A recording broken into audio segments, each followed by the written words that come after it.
What's up, El Segundo? This is James Powell coming to you from Fire Station Number 1 on a Saturday where the department opened its doors to the public. The El Segundo Fire Department held Super CPR Saturday in its annual open house, allowing residents to get an intimate view of the department. This is great for the community to actually meet the gentlemen that protect our city, and get a tour of the establishment, and get to know them on a personal basis. The open house brought residents in for tours, gave away fire department toys, and offered food.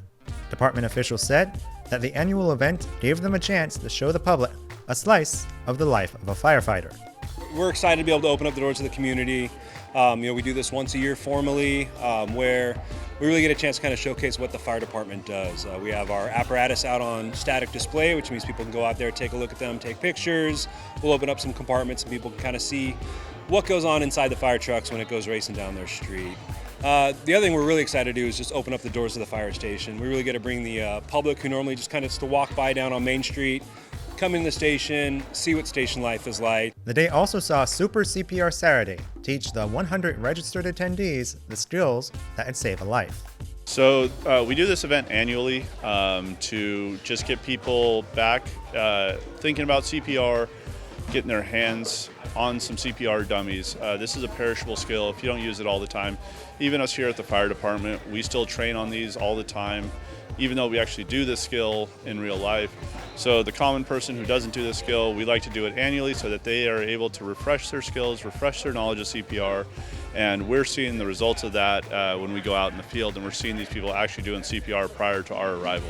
In attendance this year was Victoria Gustafson, a Manhattan Beach resident who suffered a heart attack while playing pickleball at Richmond Park in April.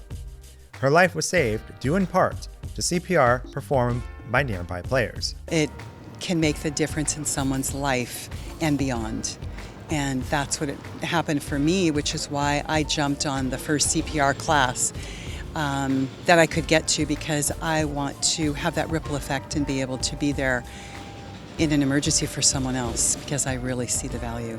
It just gives that much more of a realism to the class to have people who, in Meredith's case, was the first-hand experience of receiving the CPR. Often people I have in these classes are people who have done it on a family member, done it on a friend, or had someone go down near them and they felt they didn't know what to do, and they're happy to take this class so they don't have that helpless feeling anymore. Fire officials said that the events gave the department and the community a chance to know each other before an emergency situation. At a more informal level here at the open house or pancake breakfast or one of the other events, it makes it an easier interaction because we get to know the people that we go on, especially people that historically use 911 maybe a little bit more. We're able to approach them a little bit more like a community and a family. So having had them inside the station, we get to interact with them as a family, and then when we get called to their house, we'll treat them just like that. We're lucky to live here and work in El Segundo. It's really helpful to get to know these individuals more than just listening to the sirens. The event saw a community come together to form bonds and make each other a little bit safer. For El Segundo Media, I'm James Powell.